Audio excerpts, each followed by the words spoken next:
Hello everyone, আশা করি সকলে ভালো আছেন। নতুন আরেকটি ভিডিও নিয়ে আপনাদের মাঝে চলে এলাম। ভিডিওটি দুদিন আগে আমার ছোটো ছেলে বার্থডে উপলক্ষে একটা ছোট্ট করে পার্টির আয়োজন করা হয়েছিল। আর এটা ছিল শেওড়াপাড়াতে ফুড রেল রেস্টুরেন্টে যে আমাদের টুকটুকি বুড়িমাটা, ও হচ্ছে ওর দাদার বার্থডেতে খুব মজা করেছে, খেলাধুলা করছিল। আর এদিকে হচ্ছে ওর আঙ্কেল আন্টিরা ছিল, ওর ফ্রেন্ডরা ছিল, সবাই ছিল। আর ওর মতো করেই খেলা করতেছিল। আর এই যে আমি যে শাড়িটা পরে আছি, এটা হচ্ছে KSP ফ্যাশন হাউসের শাড়ি। এটা হচ্ছে আমার আরেকটা পেজ। আর এই হচ্ছে কেকটা আমরা বাইরের সাইডে কাটবো। বাইরের সাইডের এই পাশটাতে হচ্ছে ডেকোরেশনটা খুব সুন্দর ছিল, তাই আমরা এই সাইডটাতে কেক কেটে তারপরে আমাদের ভিতরে যে একটা রুমে হচ্ছে খাবারের আয়োজন করা হয়েছে, ওই সাইডটাতে আমরা পরে চলে যাব। আর এদিকে আমার ছেলে সকলেই ছবি তুলতেছিলেন। আর এই তো সুন্দর মতো কেক কাটবে।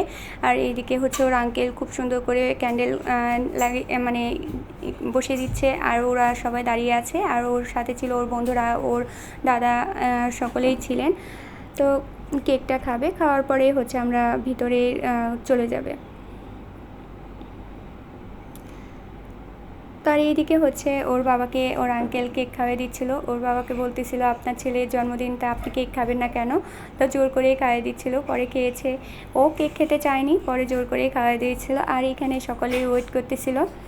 আর এই তো সবাই ছবি তুলতেছিল। আর এই দাদা আর বৌদি খুব সুন্দর করে ছবি তুলতেছিল। পরে আমি ভিডিও করে নিলাম। আর এদিকে ভাইয়া ভাবিকে কেক খাওয়াচ্ছে। ভাবি কেক খাবে না, তবু ভাইয়া ভালোবেসে কেকটা দিচ্ছিলেন। তারপরে ভাবি নিয়ে নিয়েছিল কেকটা, পরে একটু খেয়েছিল। আর এদিকে হচ্ছে কেক খাওয়া শেষ, তারপর আমরা ভিতরে চলে এসেছি। প্রথমে হচ্ছে আমরা খাবারের জন্য দিয়েছিল স্যুপ আর অন্থন আর স্যুপটা খাওয়ার পরে হচ্ছে রাইস খাবে। রাইসের মধ্যে ছিল পাইনাপেল রাইস, আর চিকেন ফ্রাই, ভেজিটেবল আর চিজেলিং ছিল। তার সাথে ছিল কোল্ড ড্রিঙ্কস, যে যার মতো পছন্দ অনুযায়ী একটা ড্রিঙ্কস ছিল। তো এই ছিল হচ্ছে আমার ছেলের বার্থডের আয়োজন। আর আশা করি ভালো লেগেছে। যদি ভালো লেগে থাকে তাহলে আমার পেজটাতে লাইক, কমেন্ট এবং শেয়ার করে পেজের সাথে থাকবেন। আর ভিডিওটি দেখার জন্য সবাইকে অসংখ্য অসংখ্য ধন্যবাদ। আর আমার ছেলেকে সবাই বেশি বেশি করে দোয়া করবেন। আর ও একটা নতুন চ্যানেল করেছে, ওই চ্যানেলটাকে আপনারা একটু ভালোবেসে ওর পেজে লাইক, কমেন্ট করে পাশে থাকবেন।